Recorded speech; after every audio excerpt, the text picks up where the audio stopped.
Hey, welcome back, everybody. It's time once again for Closing the Wealth Gap.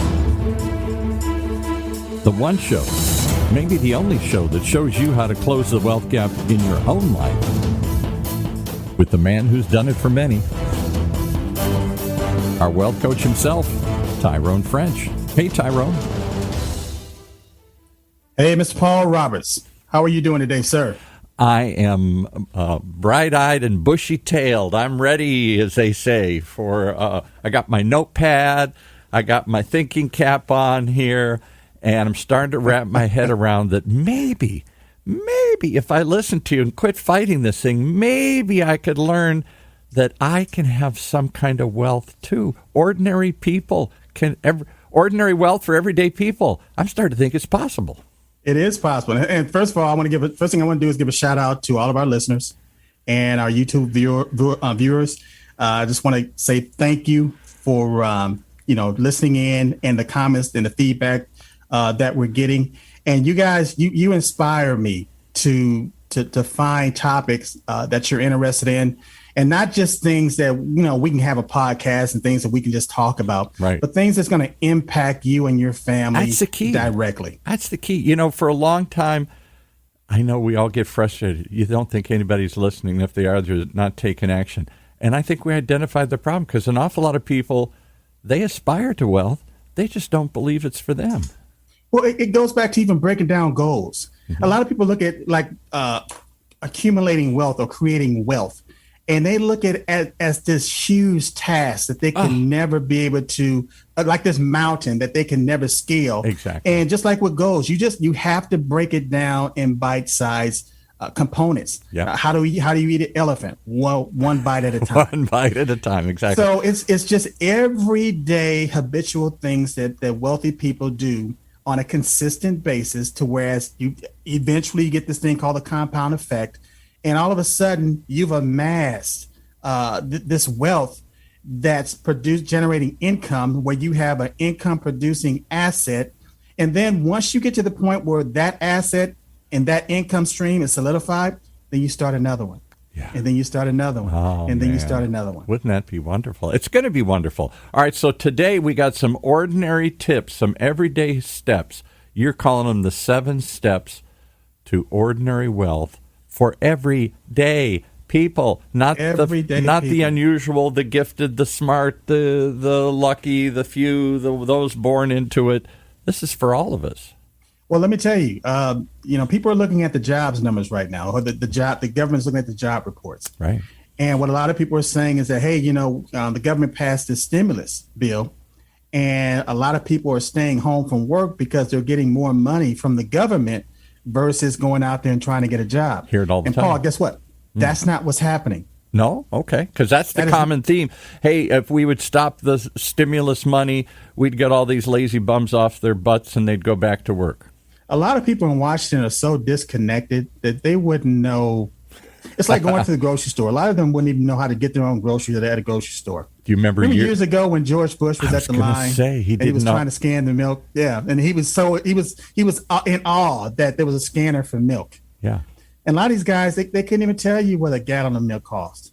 They can't even. They'll talk about the gas prices and all this other stuff, but they never talk about even what's causing all this stuff. Somebody told me another show. Somebody told me years ago that if you're very wealthy, and I don't know people like that, but you're a famous celebrity, football player, president of the United States, CEO, you don't even have a credit card.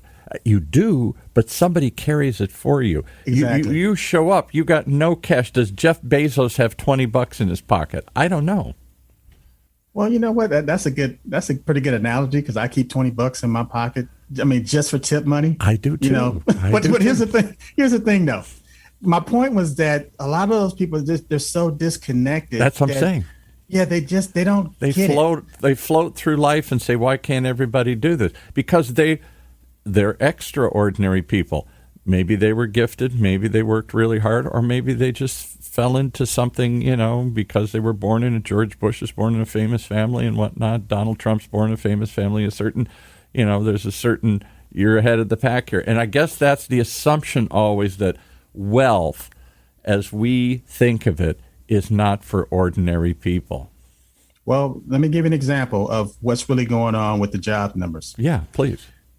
People are not going back to work because they had a reality check. Most of them, they understand, wait a minute, life is short. Life is precious. And why should I be spending the majority of my life doing something that I absolutely hate for substandard wages? Yeah. And again, a lot of people, they were forced to work from home. Mm-hmm. So they're still working from home. And that's why they're not going to impact those job numbers. They're not collecting unemployment. That's why you see the unemployment numbers dropping. But the job numbers are not going up because they generated another side funnel. You call it a side hustle or a side gig, to whereas they broke that cycle of going to work and doing the 9 to 5 at a certain location. So we should be celebrating. These are your people. These are your folks. Yeah. Absolutely. This is what we've been preaching for years.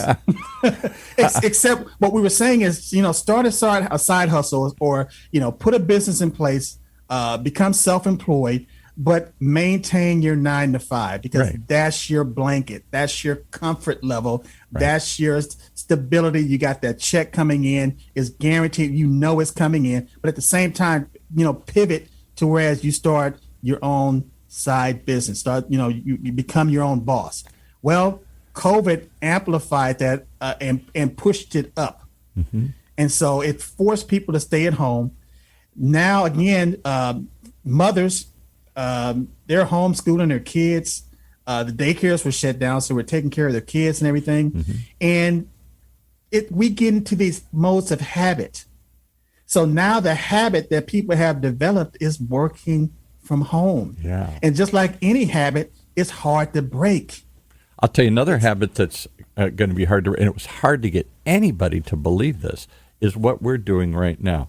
We're live streaming. We're also recording this. That's why many of us are here. But yes, folks, you can go watch this live. OC Talk Radio every week. You can be here live. Heck, you can even tweet questions and stuff. We don't promote that idea, but you can. This is a live interactive program. And because we're not both sitting in the same studio here at UC Irvine, you're up north, I'm down south here, through the miracle of Zoom, we're connected and turning it into a video. So here's my point.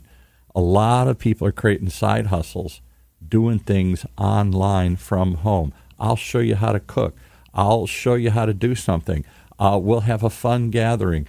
I will organize something and people will pay for it. Education, entertainment, group something where people get crazy things. Here's the thing, though. Here's the thing. A lot of people discovered YouTube. Oh, there's another whole thing. And that you can literally get a complete education of how to do something just by watching YouTube. Mm-hmm. So we're at that stage right now where people are thinking creatively. Yes. And the thing is, we live in a very competitive society. That's the truth. But that's not a good thing. Because what we should be living in is a very creative society. Yes. Oh boy. Because when you're say that again. Right? Explain the difference between competitive and creative. Because we've all been taught. Hey, I'm sure you played football. I played basketball because of my size. We were all out there competing. And let me back up. You started. Sit back for a second because I'm going to share another mind-boggling with you. But think about Paul. But think about this. Yeah. What the analogy you brought up with the sports and everything.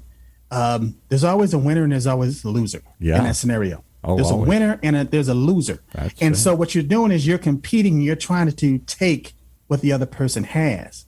Whereas when you're living as a creator, we're created in God's image and in His likeness, and He's the ultimate creator. So we are creators.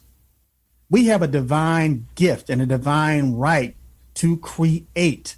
And so when you understand who you are as a person, spiritually, emotionally, mentally, and physically, you don't have a need to compete with anyone.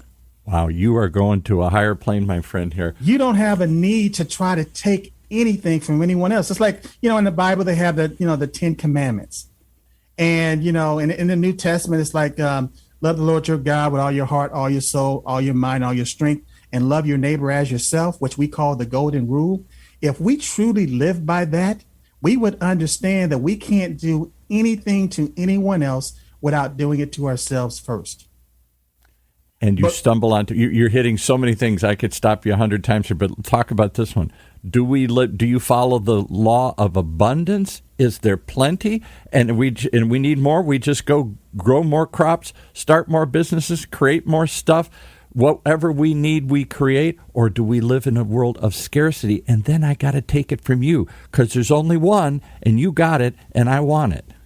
When you understand the law of gravity, you don't even have to believe in gravity. You don't have to convince somebody that gravity exists. If I don't believe in gravity, fine. That's your reality. That's your alternate. But you can't escape it. Alternate universe that you live in. But I tell you what, all you have to do is just, it's going to kick in. If you stumble on the sidewalk and all of a sudden you fall on the ground and you scrape your knees, it's not you have this eureka moment. That's just the law of gravity that kicked in that you didn't believe. So it's the same thing with abundance. Yeah, it's the same thing with prosperity and the same thing with abundance. I know people teach the prosperity gospel, and that's where God wants you to be and all this stuff. And so, let's say, I don't believe in this stuff. But the notion that do we live in a world of scarcity that we have to fight each other for things, a winner and a loser, or do we live in a world of abundance where we can create more? See, we confuse things as a human species, and we complicate things. And so all you got to do is think about oxygen.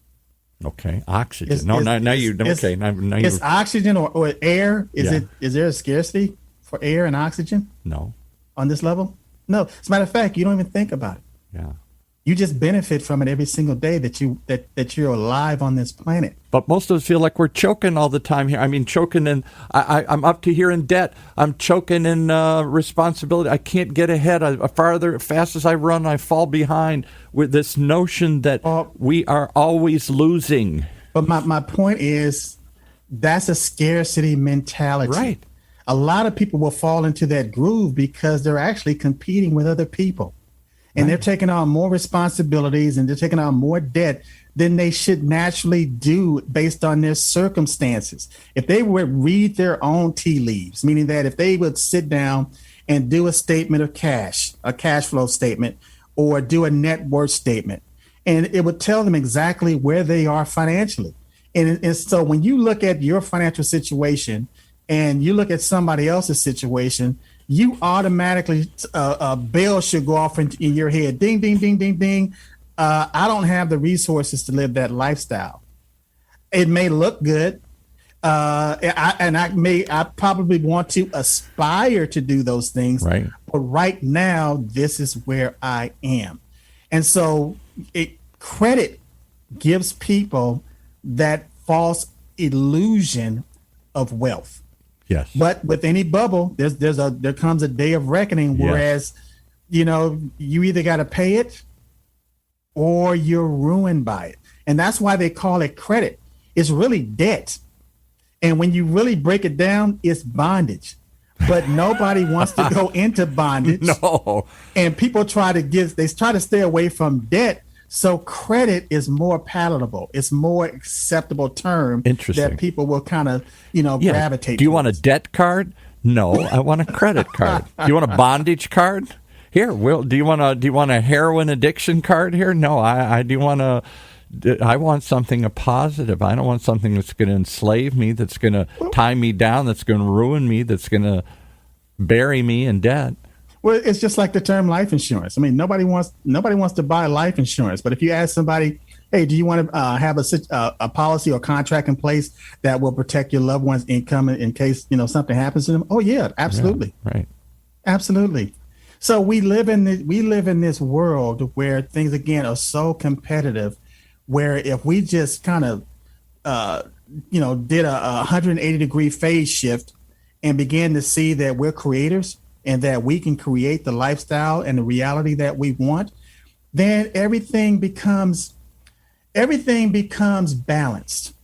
everything becomes a word that I'm looking for, but you have this. There's this, a harmony to it. It's a harmony. Yeah. Exactly. There's a harmony and a balance, and now everything is not as stressful, and you're basically you're staying in your own lane, and you're instead of trying to swim upstream, you just turn it around. And now you're just going with the flow. Because the flow is actually another term for gravity. So give me a couple examples. I hear what you're saying, but my lizard brain is saying, my aspirational brain saying, maybe there's hope. Maybe there's a way out. Maybe there is ordinary steps for ordinary people like me. Give me some ways I can create, because I don't feel like, most of us don't feel like a creator. My wife always says, I don't know how you create stuff. I'm not a creator. I can't create. I said, you created a child. You created, others. So you created a home here. You've created other sorts of, she said, that's just comes natural. I said, so does creativity if you unleash it. Exactly. Now, so I'm going to give this to my listeners in 7 steps. Okay. And I want you to grab a pen or on your phone, go to your notepad, or you can go, you can record this. But these are, here's a disclaimer. These are not my 7 steps.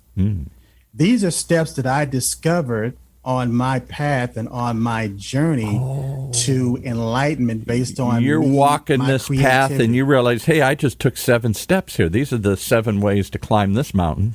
And all I did, I documented those 7 steps, Paul, and I utilized them over and over and over again. And guess where they came from? If you say the Bible, I'm not going to believe you here. The Bible. There's secrets. I never thought of the Bible as a financial tool, as a life guide. But the more you say it, I think it really is. I mean, that's its power. That's its value. It's whatever talk of a higher being and a better person. It starts with the kind of common sense steps that just... But the reason I preface by saying the Bible, because I can't call it the manual, because people wouldn't know what I was talking about. But I use that book as a manual, as a how-to. I know you do. Based on creativity. So let me give you the first step. Okay. The first step in any process, and any inspirational speaker will tell you this, is the first thing you have to do is you have to have a vision or a goal, or you have to have a desire. You got to see yourself somewhere else, yeah. But in the Bible, it says the Word. Everything begins with the word. Yeah. And the Word became flesh, right? And the Word became, so give you a prime example in the book of Genesis. And God said, let there be light. Mm-hmm. And there was what? Light. And there was light. He said but it. But in John, he said, he's talked about the Word. In the beginning was the Word. And the Word was with God, and the Word was God. But then, what you bringing up what you just said, and the Word became flesh. So in Genesis, we don't relate to, whereas we can relate to the Word becoming flesh in John, but we don't relate to the Word becoming flesh in Genesis because he said light. But the Word became light, just like the Word became flesh. The things that are spiritual become natural. Energy translates and transforms into matter. And that's what he's saying. Wow. The energy became matter. I'm asking you to slow down, but you're on a roll, so I don't want you to slow down. This is mind-blowing stuff here. It starts with a thought. It starts with a vision. It starts with a word. Maybe today's the word. Yes.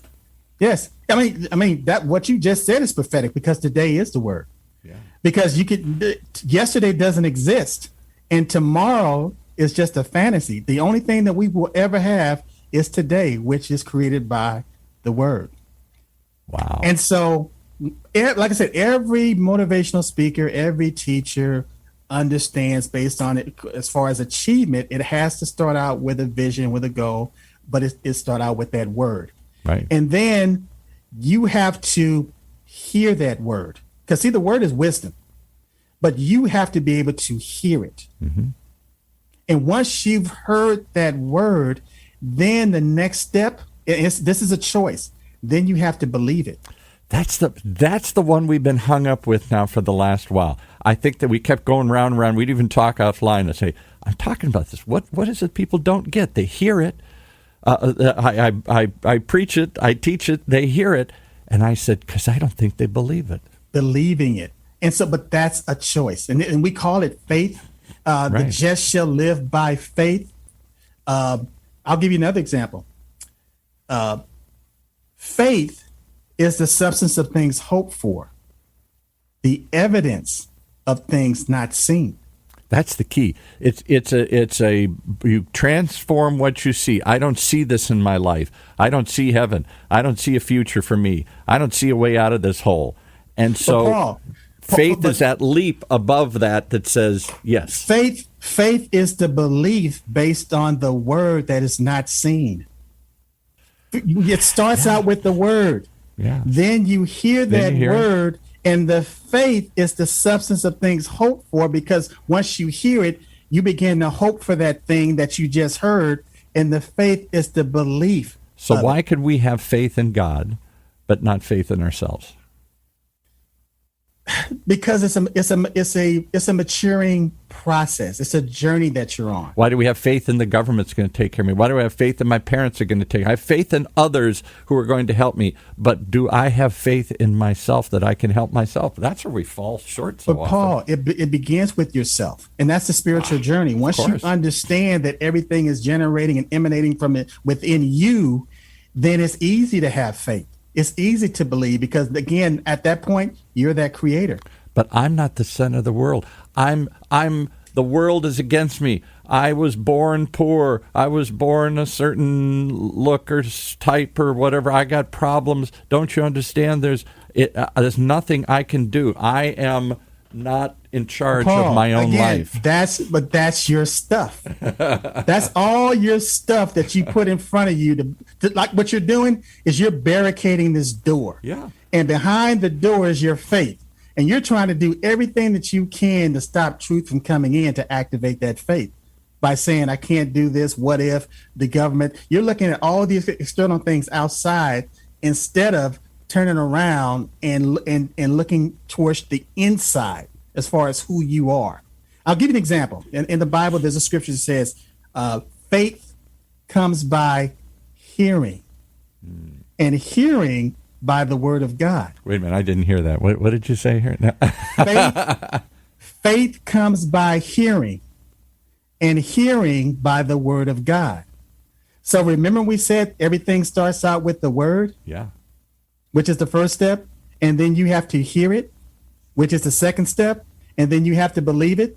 It's already in the scripture that faith comes by hearing, and hearing by the word of God. And people they've used that scripture I don't know how many times, but they never understood No. what they were saying. No, because I think of it as a spiritual afterlife story. I don't think of it as a today real life story. This isn't about faith is something beyond what I can see. I look around me and I don't see any way out But again, that's your reality that I create. that you created, Yikes! It's the Matrix. which is the lie. It's the Because Matrix. it stops you from being that creator and living in that abundance that is your birthright. And again, I'm not saying You're not even right, saying. You're wrong. not just saying that I can be a creator. You're saying I was born to be a creator. you. It's like a hammer. A hammer discovers all of a sudden develop a consciousness and says, "Wow, my purpose is to drive nails into this wall, Right. and I'm very good at it." But I was trying to be a screwdriver, or I was trying to be a pair of pliers. All right. Too often I feel like I'm the screw, not the screwdriver. Right. Yeah. Things weren't working out for me until I got in my lane and I realized what my purpose was. And so now I am happy and I am satisfied with what I am doing. And I'm banging away at designed it. to do it. I'm and knocking banging it away down. at it. Right. I'm knocking it So down. some people are like that with creating wealth. Yeah. Some people are like that as far as developing a home. Can I give you just a quick stop you for 1 second? So one of my best friends I've known for years, we went to school together, is worth a ton of money. Okay. And I've always looked at myself and said, you know what? I'm a little smarter, I think he is. I think I got a little more on the ball sometimes than he does. Why has he got so much more money? And I've had to answer this question in a harsh way to myself. He believes he just always thinks, I'm going to make money. He never doubts that he's going to do it. Even in tough times when he's been broke, he just thought, okay, I'll just. There was no doubt in his mind that he could do it, where many times I doubted I could do it. I didn't believe I could do it. Exactly. And Paul, again, I'm gonna tell you a little story. I got a friend of mine that I grew up with. His name is Adrian Greer. I'm gonna give him a shout out. Okay. His name is Adrian Greer. Adrian, a lifelong friend. We grew up. I mean, we were adversaries when we were kids. I mean, we would fight all the time. Right. But if somebody challenged us, no, you can't. This is my best friend. That's right. And I will, if you're talking to him, you're talking my to brother. me. Yeah, all right. He's my brother. Right. But he said one time, we were having a conversation. He said, Tyrone, he said, you're very successful right now. You're very accomplished. He said, but you know what? What bothers me? I'm smarter than you. Yeah. He said, I'm smarter than you. I'm more talented than you. But you have. And I said, Adrian, the difference is, and we had to go back to our childhood. When I was younger, Paul, I was fearless. Yeah. And I had all the confidence. I was like one of the smallest guys in the group, but I was confident. I was fearless. And I didn't doubt myself. Yes. So let me tell you, when I got older and I began to understand the process, I realized that fear and doubt, it repels success. Fear and doubt repels achievement. Oh, man. Whereas purpose and faith attracts it. And it's so simple. It's so basic. But you have and to it's be so real. I have real. to sigh. Am I this stupid? I can't see this stuff here. What is wrong with me? It's not a stupidity. Am I blind? Is it curtain It's a up? lack of knowledge, Paul, and it's a lack of application. And that's what this show, Closing the Wealth Gap, is all about. It's about giving people the knowledge, but not just the knowledge, but the application as to how to apply it. All right. So we got to hear the word. We got to believe the word. We got to. The first has got to be a word. Then you got to hear it. You have to hear the word. Because see, the word is right. The word is. That's not even. We don't even count that as a step. But the word is. Right. It's going to be. It always will be. So what we have to do is hear it. Then we have to believe it. Okay. But then, Paul, we have to speak it. Ooh. We have to speak that word. We have to reinforce our faith. Is that like when people speak out loud and they tell their friends, I'm going to put myself out there. You can hold me accountable. I'm telling you right now, I'm going to get out of this job. I'm going to find a way to open it something. I'm going to tell it to everybody I can. Maybe I'll start believing it if I tell everybody, or maybe not only do you hold yourself accountable, but subconsciously you begin to believe it. Yeah. So when the conscious mind and the subconscious mind are on the same frequency, there is nothing you can't do. You're not the issue is when back. you have that lack, it's because the subconscious mind and the conscious mind are at a disagreement. But I'm going to tell you what, the conscious mind is always going to win. The subconscious mind is always going to win. That's what I was trying. You said the conscious mind. Yes, the subconscious mind is always going to win. I hear that all the time, and people say, I know I should lose weight. I know I should do this. My brain says I'm going to set a plan. The conscious mind says I'm going to do this and I need to do that. But the subconscious mind is always going to win, because just like you going into a house and let's say it's cold and you have a thermostat set on a certain temperature, it's not going to leave that temperature. Wow. And so you can go in there and you can low. try to consciously reset it. But if it's automatically set to that temperature, it's going to go right back to the same temperature. So I got to speak it. All right. I got to start saying it, proclaiming it to the world, putting it out there, hold me accountable, convincing myself, saying it over and over. Because we all know the truth, and this is a truth. If you say something often enough and loud enough, people believe it. We've seen that. But it's the same thing with a lie. With a lie. If you say the truth often enough, people will believe, but it's the same thing with the lie. Isn't that the truth? Isn't that the truth about lies? We've seen that too much in this day and age here. Yeah. So going back to speaking it, Muhammad Ali was a great example. He told everybody he was the greatest before he ever achieved that goal. Everybody that he came in contact with, he let everybody know that he was the greatest before he even achieved that goal. And so now when we think about Muhammad Ali, what do we think about? He's the greatest. He said it. The greatest. We read it. We believe it. Yes.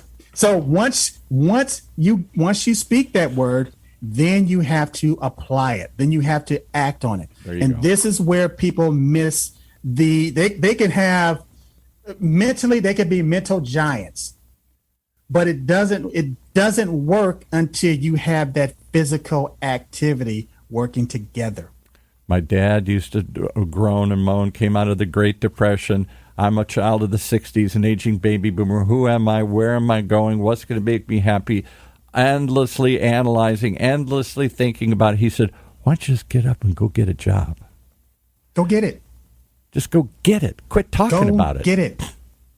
And you're gonna make mistakes. It's not gonna work the first time. When Thomas Edison, he didn't create the light bulb. Exactly. The light bulb was already created. Love this story. What he did was he created a filament to whereas it had longevity. And supposedly he went, life. they said, how did you do it? He said, I just kept trying everything I could think of. Hundreds of things, hairs from horses. 10,000. 10,000 things he stuck in there till he found the right filament that wouldn't burn out. Why? Because he understood his purpose. He understood the reason behind it. And so what we'll tend to do is we'll get on that path as far as, okay, I'm going to take the step and I'm going to act on it. What happens is, Paul, if you don't believe what you're doing, you're not going to speak it. And if you don't believe it and you're not going to speak it, eventually you're not going to think about it or do it. And that's what I'm saying, or do it. And so then, but here's the thing: we are creatures of habit. Yeah. Once you create the habit of something, it's hard to not do it. Hard not to, yeah. So I'm just saying that hard for me not to make my bed anymore, even though I hate doing it. Hard for me not to brush my teeth anymore because it's just been drilled into me. And that's a success. Yeah. That was a process. And with the 7 steps, even to make your bed in the morning, you use these 7 steps. Even to brush your teeth, you use these 7 steps. To go to work, you use these 7 steps. Right. To get dressed in the morning, to perform your job. Everybody is using these 7 steps, but they're not conscious of it. I don't like taking the trash out every week, but it piles up, so I got to take it out. And that's just a habit now. And it's that not only is it a habit, but you understand the benefit of it. So what do? The next step after activity or action is to persist. Ooh. So it doesn't just happen. Persist. Oh, well, okay. So you got me now here, because we all come up with the dream. Maybe we start to believe it. Maybe we even start to take some action on it. And the minute it doesn't work, see, I told you. Can you imagine somebody starting off to go to work, and they know exactly where they're going, and they've done it, maybe hundreds or even thousands of times.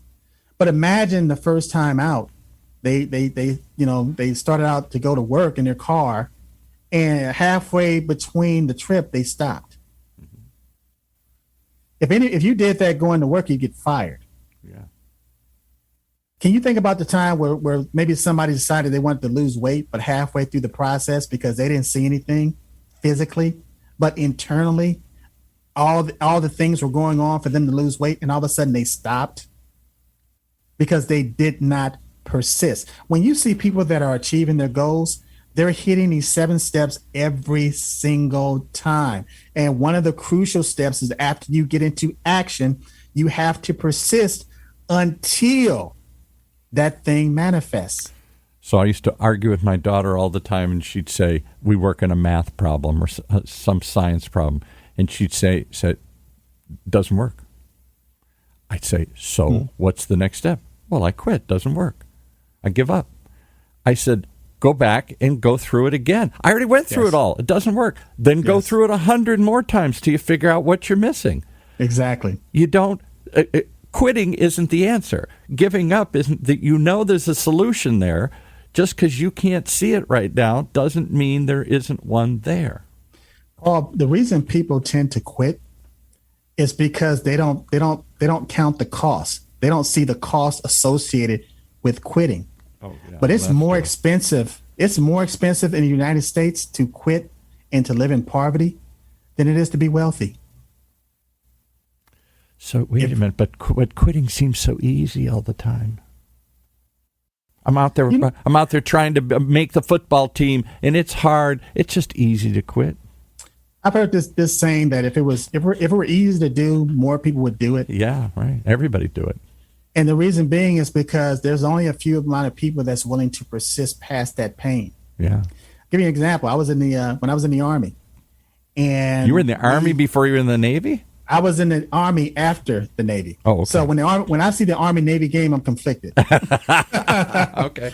But to make a point, I was in basic training. I went through basic training when I graduated basic training, I was 37 years old.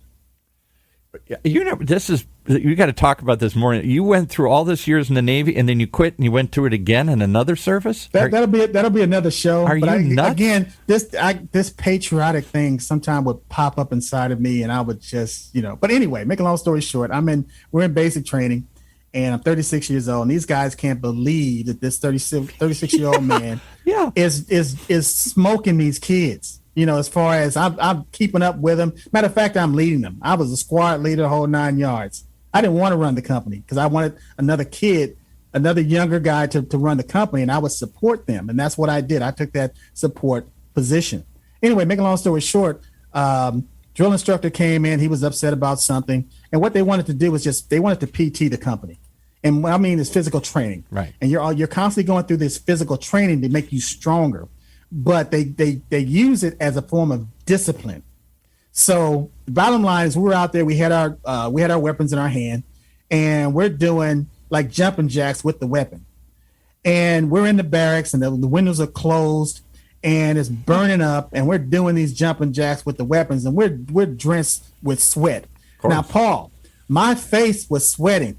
I was drenched with sweat. But the bottom line is I had tears coming out of my eyes. Yeah, right.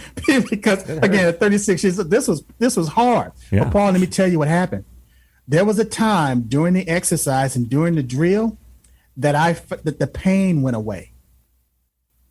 Pain went away. The pain. I thought I was at my breaking point, and I wasn't going to quit because I was a leader and I had to lead by example. But I'm 36 years old. And this rifle is killing me. This exercise, this drill is literally killing me.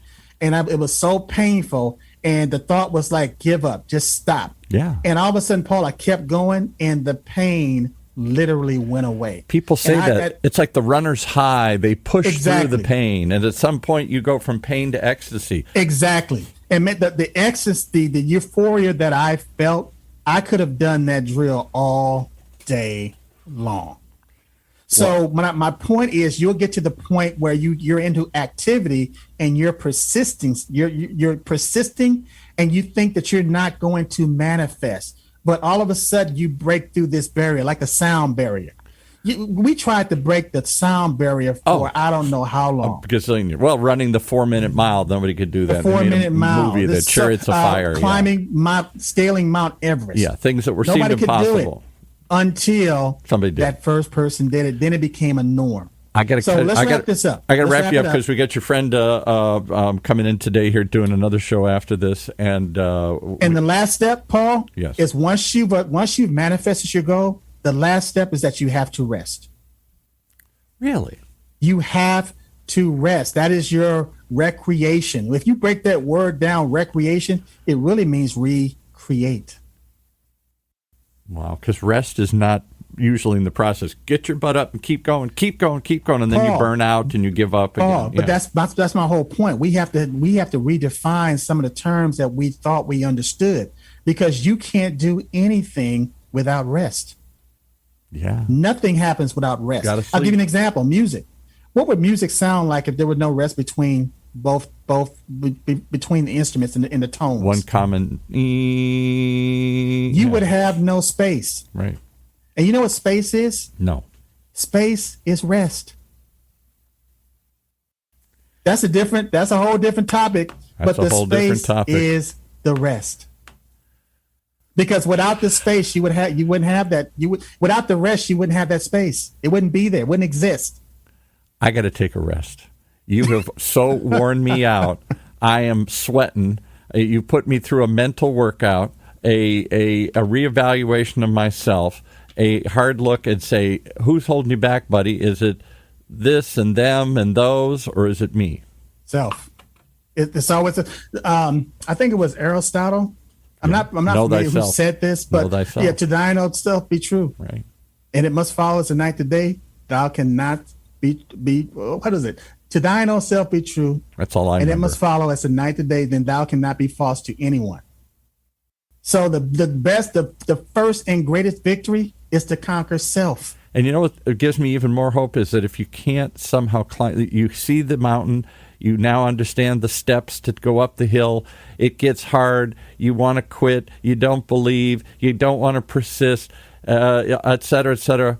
There is one other hope that you didn't give us. There's a coach to help you.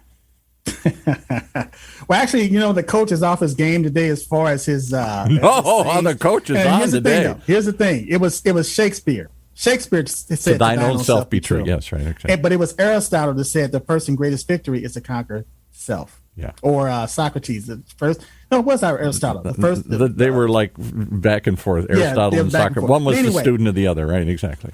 All I got to say is if people are getting value from this show, if they can literally see themselves closing the wealth gap in their life, yes. What I want them to do is continue to listen to these podcasts, continue to view us on YouTube.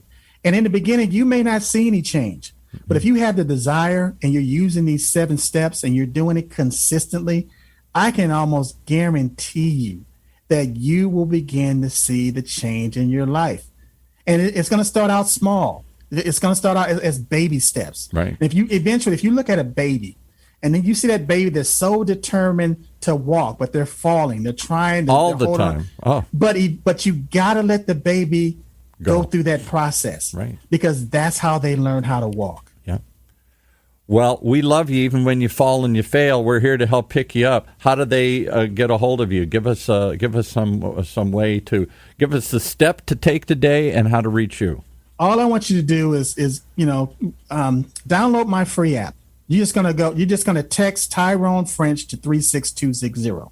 36. What's the numbers again? 36260. Text Tyrone French to 36260, or just give me a call. Call me at 877-296-5192. And again, that's 877-296-5192. The journey of 1,000 miles starts with a single step. A single step. All right. Well, you took some giant steps here today. The 7 steps for ordinary, everyday people to use to create real wealth in their life. Close the wealth gap. Starts by you want to catch up to the pack. Take 7 steps today here. Absolutely. All right. Thanks, Paul. That's our show for this week. Closing the wealth gap. The one show, the only show that shows you how to take control of your financial future. Right here in Orange County's only community radio station, OCTalkRadio.net.